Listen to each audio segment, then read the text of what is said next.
It has been 1 year and 8 months that the former coordinator of intelligence services, General David Sejjusa, has spent in exile in the UK, doing what he called efforts to change the regime in camp. Addressing the press Sunday morning, his legal representative, Ladislaus Rakafuzi, opens up on how General Tinyefuza successfully returned back home. Yesterday morning at 9 o'clock, I received information that General David Sejjusa was supposed to return in the night of yesterday, Saturday, and his flight was delayed to 3:14 a.m.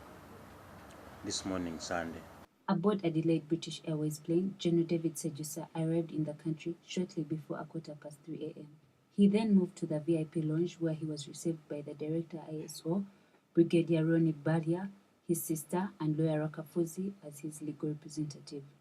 I strictly went to observe that his right to return home is respected, and it was respected. There was no incident. Preceding that, I don't know whether there were negotiations or whether there were giving and taking, but I think because it is his right to return home, that's why he's here. However, his lawyer says Sejjusa became emotional after he was updated on developments at home by his sister. The reception between him and his sister, of course, I think because of the loss of their dad also, and him having been away for a long time, it was quite an emotional moment, and between the two.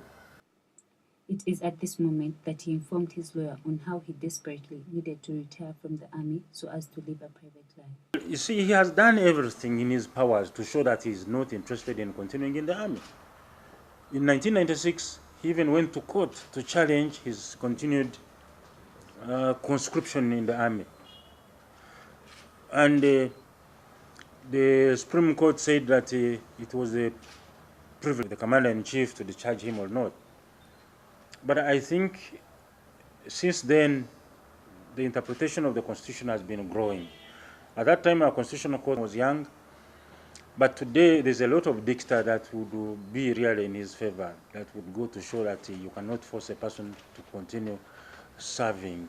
In a surprise move, government says General Sejjusa will not be charged for alleging an assassination plot of key government officials by both IGP General Kale Kaihura and President Museveni's brother, Salem Saleh.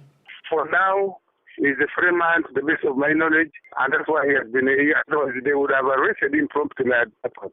Among the personalities Sejjusa mentioned include former Prime Minister Amama Mbabazi and Minister for Internal Affairs General Aronda Nyakairima, who, according to his famous Sejjusa Doizia, rejected the Muhoozi project. They cannot amount to a charge in a court of law because those statements do not amount to treason under Section 23 of the Penal Code.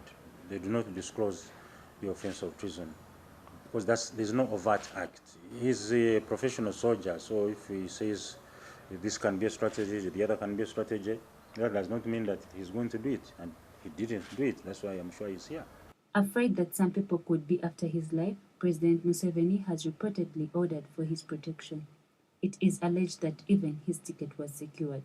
The generals, they always think that they need young soldiers around them. So if one general thinks the other general also needs some protection, I really don't know. Otherwise, the impression I had at Entebbe this morning was that he wants really his freedom. He's not very much interested in being guarded.